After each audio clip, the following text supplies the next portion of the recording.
Hello everyone, and this is SeReNiiTYzZ here, back with another awesome Fortnite Battle Royale gameplay for you guys today. And this time today, guys, we have robo entities.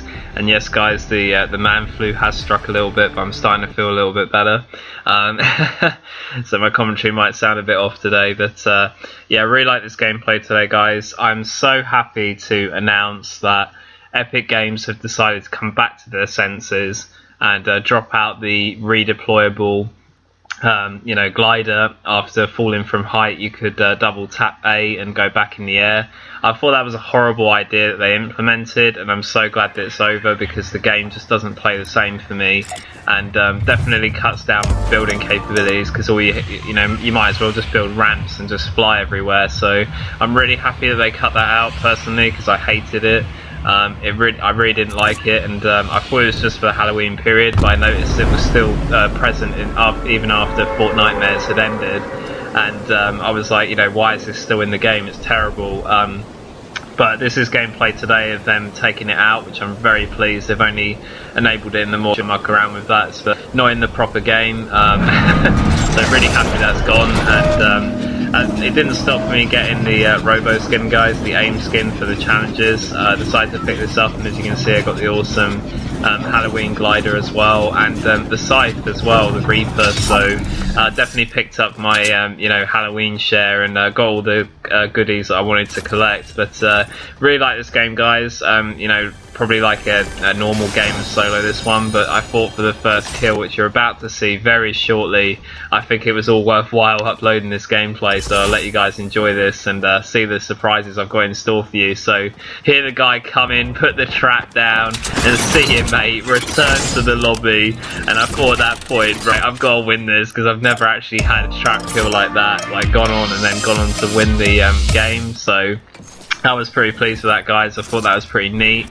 And look at that, I've been rewarded for my initiative. But really nice play, obviously, to use the game sound to hear that guy coming. And yep, pretty standard kill there, just putting my trap down, and there you go, get the kill. But I was like, when I got the trap kill, I was like, I definitely have to try and win this now. It's I've got to get that on the SeReNiiTYzZ vids, and luckily for me, I did actually win. And like I said, guys, this is one of the games coming back after not playing for a while since I uploaded my solo previous gameplay of my solo versus squad twin, so I was just kind of looking to take it a bit easier here. That's why I have streamer mode on, because I didn't really want to be pestered as such, and I'm still not quite full back to recovery yet, so I just felt like taking it a bit easier discreetly, but definitely hasn't cramped my initiative in my little absence from Fortnite. And part of the reason as well, I didn't really feel like playing, as I had a pretty busy week, and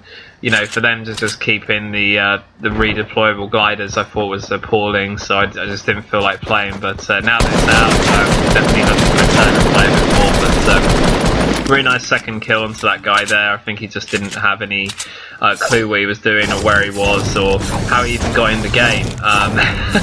No, it's a bit harsh. No, I just think that guy didn't know what he was trying to achieve there, and he really came to the wrong place. Obviously, robo entities, this is his ground, the little factory area here, it's my territory, so he wasn't to know. But at this point here, guys, I get the Poor Fortress, which I felt was more useful to me at this point in the game than potentially 2 boogie bombs. So I decided to sort of leave the boogies there. Just like the Poor Fortress, because it's, in case I get spotted by someone else, I can always deploy it quickly to prevent extra damage. That's why I sort of take it with me, and it's massive, and it's just a good escaping mechanism if needs be. Just buys me a bit of time, so that's why I thought that the Poor Fortress was more valuable to me at this point. But I mean, it's entirely player's choice. I think I could have taken the boogie bombs and probably done equally well with them. But as you can see at this point in the game, guys, not much has really happened. It opened in 3 minutes. I just can't believe how quickly games go now in Fortnite. We're already like around the top 30 area. It's just unbelievable, really. People kill each other so fast now, and I suppose as well with challenges, and Pleasant Park is particularly busy at the moment because there's a challenge for killing people there.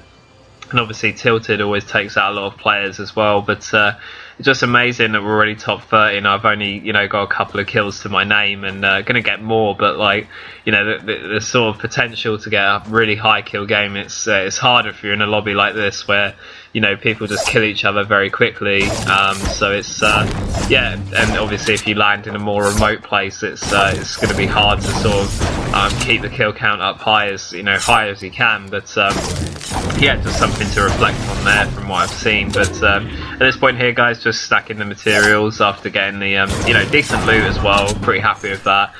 Green AR, blue pump, purple grenade launcher is a really nice addition, and definitely helps me out in this gameplay to make some plays.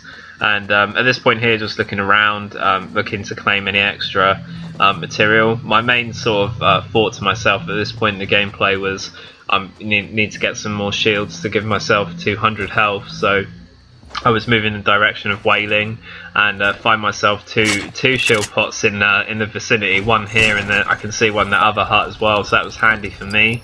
I'm definitely going to pick up both of those and yeah, then move on with the rest of the gameplay. And as I'm doing this, obviously I spot something in the distance, so I'm going to go back and check that out in a minute, just deciding what I want to take first.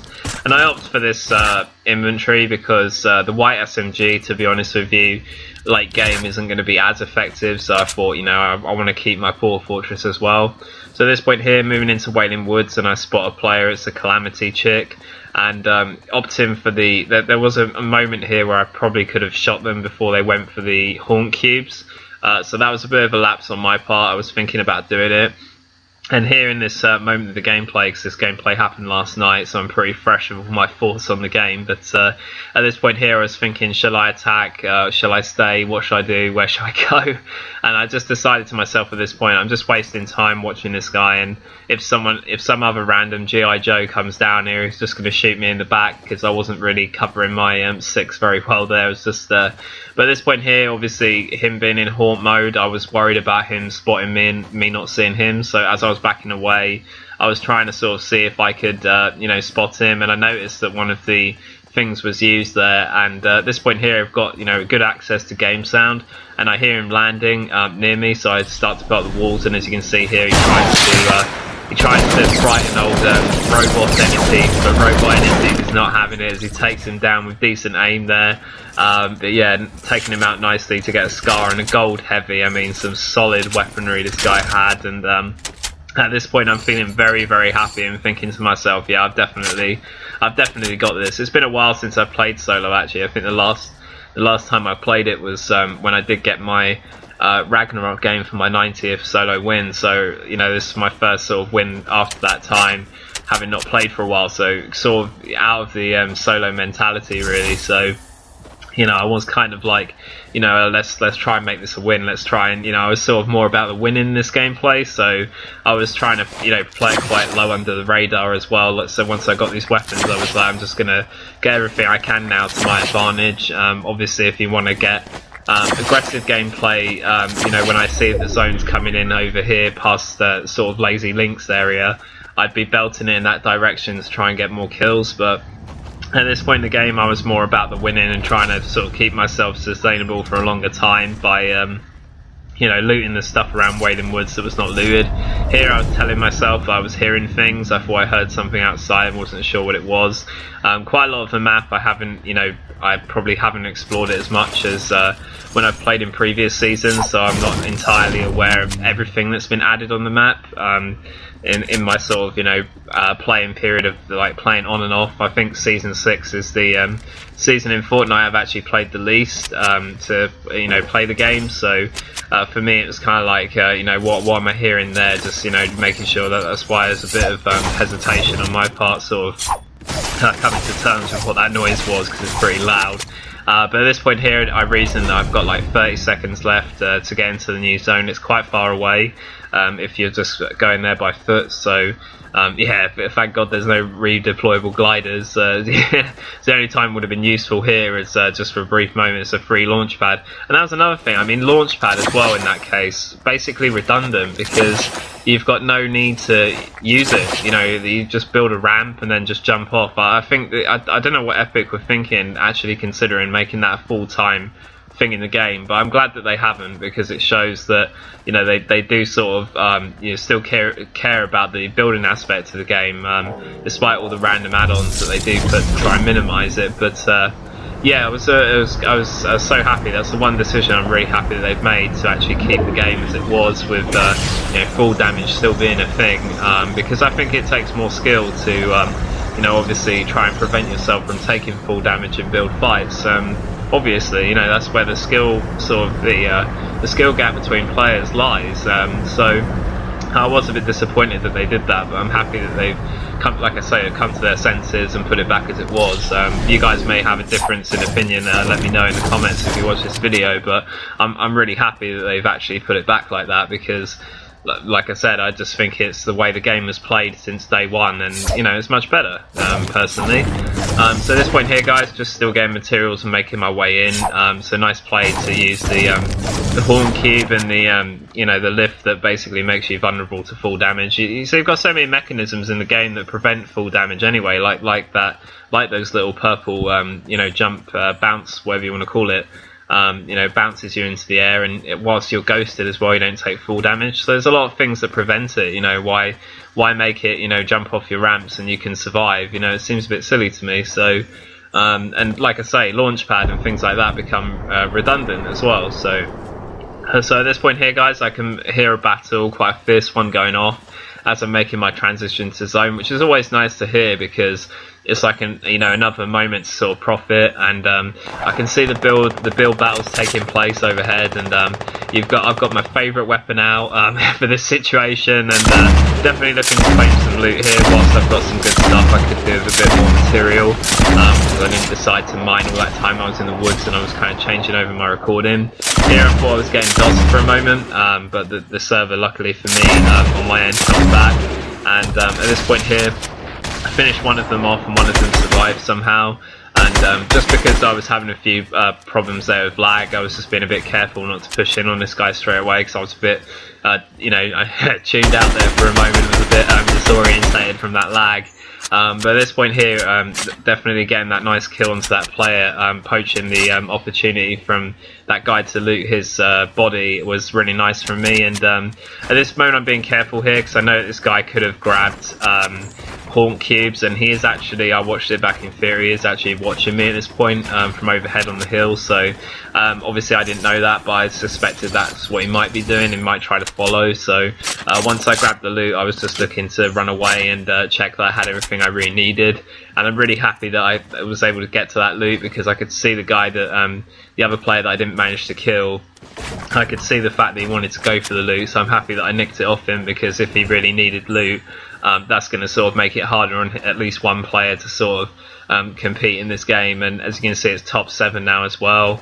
Got myself a crate. I was being careful here, because I thought it might be a bait from that guy waiting for me to get this crate if he'd seen it, but I reasoned at this point that if he was there, he would have attacked by now. So reason that he must have you know, get the launch pad out just in case, because yeah, see, launch pad becomes relevant again. You can tell I really didn't like that change of the redeployable glider, but yeah, as you can see, got the launch pad out just in case you know, I needed to escape or get away. So that was the rationale behind that decision. And at this point here, moving in from Lazy Link's sides, just being careful not to get sniped. I can hear some sniping further afield, and obviously Lazy Link's is quite a big area.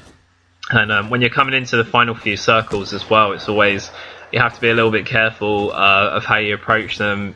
You know, obviously I haven't explored this area, so there could be a player anywhere. There could be a player hiding in the bush, so you never know. So you know, I've got my hands ready on the controller to sort of do an escape strat if needs be, and I've got a lot of good resources now, and really lucky here to find another shield pot. I thought that was really lucky in game, because I could actually do with another one.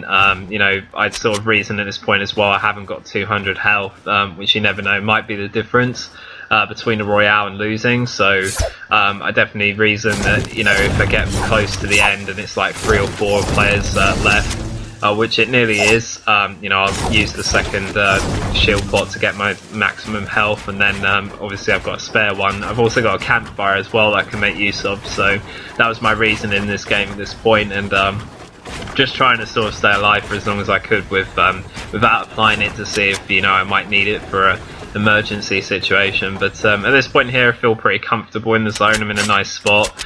I've got a nice hill. I destroyed the trees that were underneath to make way for my wood base to observe here, and definitely well set up for this point in the game.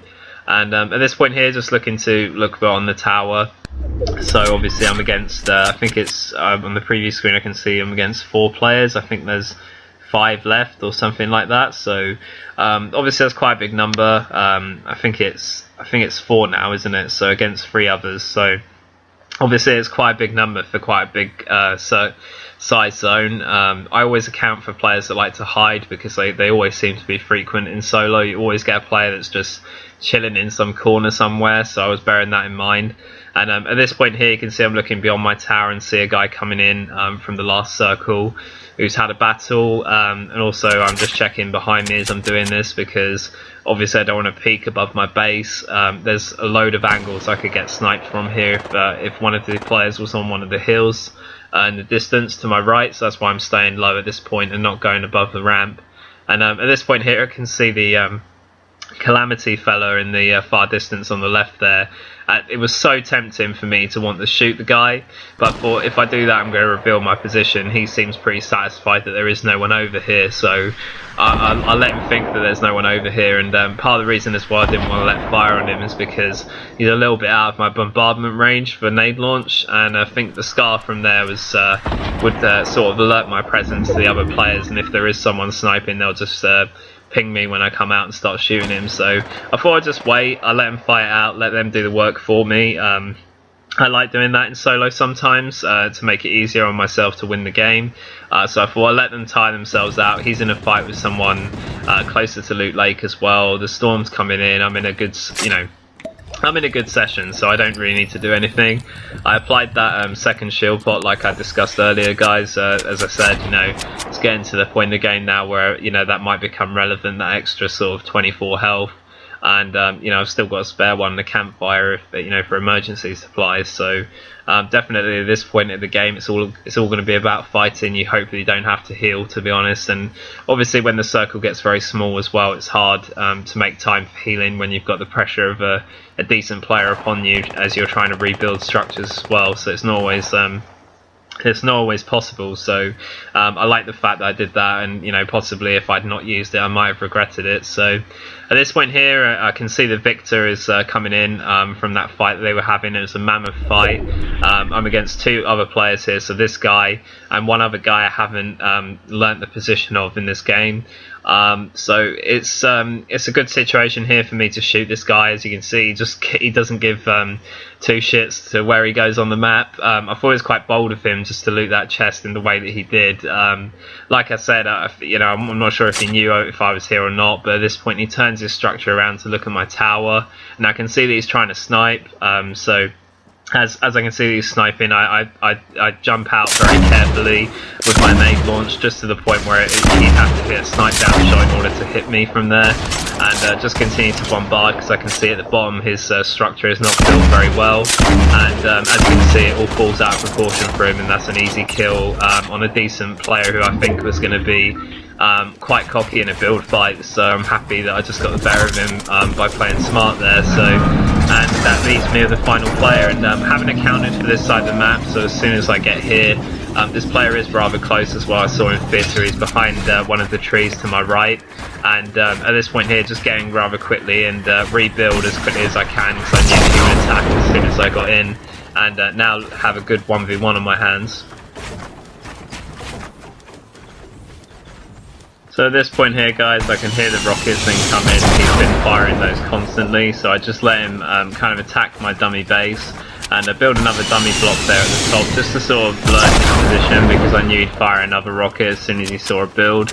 And I finally learned the position that he's to the right, behind that tree. So for a moment I didn't know where he was, but now I'm happy I've established his position, because I start raining on the pressure with him with the scar now as the zone's starting to move in. Hit a nice couple of 35s on him here, decide to extend my build a little bit, and the guy just won't stop using the rockets, so retreat back down a bit, rebuild nicely, just get over him here with some really nice extra shots, and he moves in. I don't really give him any options there, give him minimal time to think. And then we have Robo Entities with a red card. And wait for it, Matt, this is for you, man. This is for my Manjaro Bros celebrities, because Llama Bell came out the last time I played with Matt. And he was like, oh man, if I had 800 V-Bucks, I'd be right up on that grill. But I decided to get it because I said to Matt, I'm not sure if I'm going to get it or not, but I decided it was worth the 800 V-Bucks. So there we go, Matt, it's for you and everyone that watched. I hope you enjoy. Robo Entities with the Llama Bell. It is quality, I must admit, guys. I'm really happy I got it, and really hope you enjoyed this gameplay, everyone. It was a really nice win with the A.I.M skin. And I'm going to go back to posting the old gameplay now and again for Fortnite Battle Royale, as I probably play on a fairly frequent basis when I can, but definitely will post out matches that are decent with myself or with my mates when I go on this game. But as for now, guys, this is Robo Entities. I hope you enjoyed another Royale, and I'll see you next time. Bye, guys.